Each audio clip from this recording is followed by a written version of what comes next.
नमस्कार, मी सांगली मिरज कुपवाड शहर महानगरपालिकेमधील प्रभाग क्रमांक 3 वार्ड नंबर 1 मध्ये म्हणजेच आलिशान कॉलनी सुंदर कॉलनीमध्ये उभा आहे। तर आम्ही सर्व सुंदर कॉलनीमधील नागरिक आहे आणि सध्या हा व्हिडिओ बनवायचं कारण म्हणजे येथील रस्त्याची परिस्थिती खूपच बेकार आहे आणि आता पावसामुळे खूपच दुर्दशा झाली म्हणायला पाहिजे। सुंदर कॉलनी नाव आहे पण इथं काही सुंदर नाही आहे सध्या। पहिल्यांदा रस्त्याची सर्व परिस्थिती दाखवतो आम्ही तुम्हाला।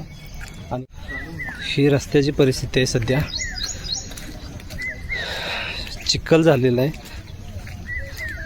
आणि लाईट घेण्यासाठी इथं पोल घेतलेले आहेत पण स्ट्रीट लाईट वगैरे नाही आहेत, त्यामुळे रात्रीचं या चिखल तुडवतच यावं लागतं आहे। आणि हे पाणी साठले त्यात ते पावसाचं पाणी तर आहेच खड्डे असल्यामुळं, आणि कॉर्पोरेशनचं नळाचं जे पाणी आहे, महानगरपालिकेचं पाण्याचे पाईप वरती असल्यामुळे ते फुटलेले आहेत, त्याचं पण पाणी आहे।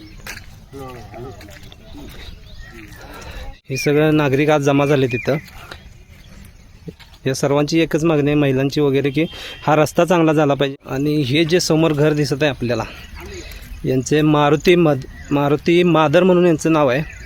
तर यांच्या वडिलांचं 30 तारखेला निधन झालेलं, रात्री 30 तारखेला निधन झाल्यानंतर शववाहिका आलेली, पण शववाहिका या रस्त्याला त्यावेळेला भरपूर पाऊस असल्यामुळे इकडं आत आली नाही। हा रस्ता पूर्ण जोपर्यंत तुम्हाला लास्ट जे लिंबाच्या झाडाच्या पलीकडे एक मोठं झाड दिसते, त्याच्या पलीकडे नारळाचं झाड दिसते, तिथून रस्ता चालू होते। तर ती त्या बाजूला थांबली, कारण इथनं एकदा आत आली की त्यांना चिखल असल्यामुळं जाता येत नव्हतं आणि आतच आले नाहीत ते लोक। तर तिथपर्यंत मृतदेह खांद्यावरून न्यावा लागला आहे त्यांना, आणि तेही भर पावसात रात्रीच्या वेळेला निधन झालं होतं। आता मुलांच्या शाळा चालू होतील त्यावेळेला आता पूर्ण चिखलात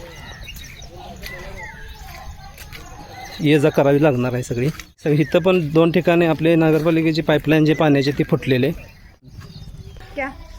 हेच ते घर आहे सुंदर कॉलनीमधलं।